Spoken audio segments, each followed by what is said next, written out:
The Last Boy Scout is an action-packed film about a disgraced former Secret Service agent, Joe Hollenbeck, who becomes embroiled in a dangerous conspiracy after being hired to protect a wealthy businessman's mistress.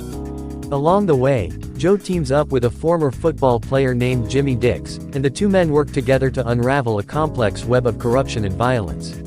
The film begins with a prologue in which a stripper named Corey is killed during a performance by a group of armed men.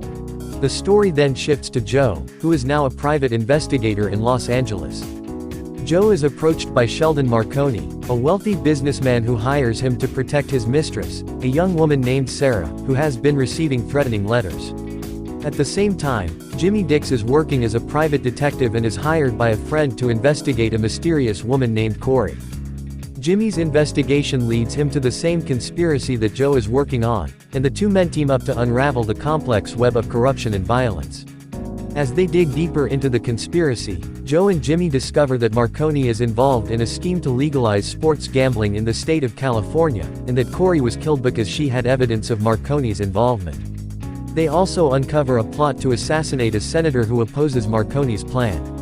Joe and Jimmy work together to prevent the assassination and expose the corruption, while also dealing with their own personal demons and issues.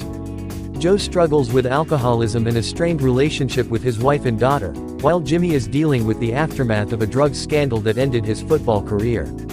In the climactic scene, Joe and Jimmy confront Marconi and his henchmen at a football stadium.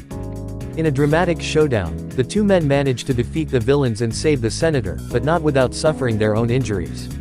The film ends with Joe and Jimmy walking away from the stadium, with Joe contemplating a possible reconciliation with his estranged wife and daughter, and Jimmy planning to use his newfound sense of purpose to make a positive change in his life.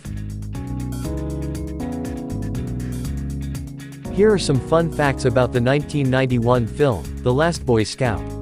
The film was directed by Tony Scott, who is known for his work on other action films such as Top Gun and Enemy of the State. The screenplay for the film was written by Shane Black, who also wrote the screenplays for the Lethal Weapon series and Kiss Kiss Bang Bang. The film stars Bruce Willis as Joe Hollenbeck, a down-on-his-luck private detective, and Damon Wayans as Jimmy Dix, a former football player turned private investigator.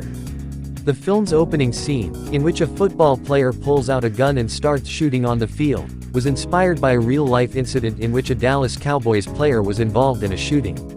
The film's title, The Last Boy Scout, is a reference to a term used to describe a scout who is always the last one to leave a scouting event or activity.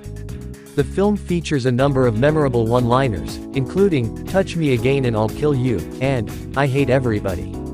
The film's soundtrack features songs by a number of popular artists, including Bobby Brown, Salt and Peppa, and LL Cool J. The film was a box office success, grossing over $114 million worldwide. Despite its success, the film received mixed reviews from critics, with some praising its action sequences and performances, while others criticized its plot and tone. A sequel to the film was planned, but was ultimately scrapped due to creative differences between the studio and Shane Black.